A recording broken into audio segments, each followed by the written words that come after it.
human relationships are fundamentally the most important in the social work, like working relationship.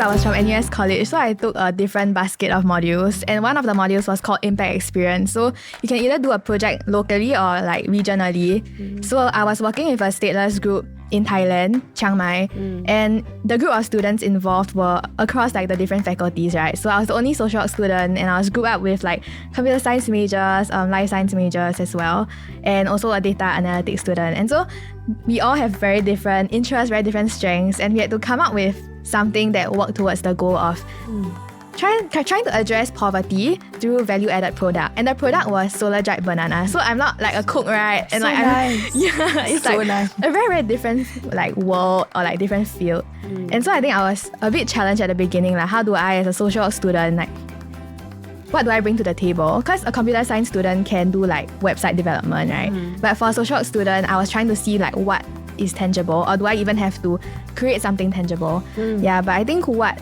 social work taught me that was helpful was things from like 3105, right? Our perspective towards communities that are different from us, communities that are considered, I guess, struggling in some sense. How do we approach them? Do we come with our top-down approach that we are so used to taking, or do we go down and like, I guess, live with them, experience life together with them, and hear from their narratives?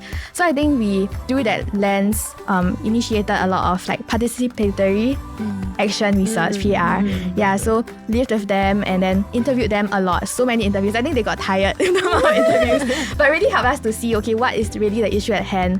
How do we help support them? But also not like impose our own narratives on what progress looks like. And so I think as a group as a whole, we also learn how like, I guess, seeing change in a slow process and seeing change differently, not according to our definitions, but theirs, is very important. So, two takeaways from that. One is that social work or social issues is not just a social worker's problem. I think it's very, very important to work collaboratively with different disciplines. I think together we can innovate and really do great things to effect change. Another one is that human relationships are fundamentally the most important in the social work, like working relationship. Without that human relationship, I don't think you can go as far. Yeah, so really building that connections on the ground. Yeah.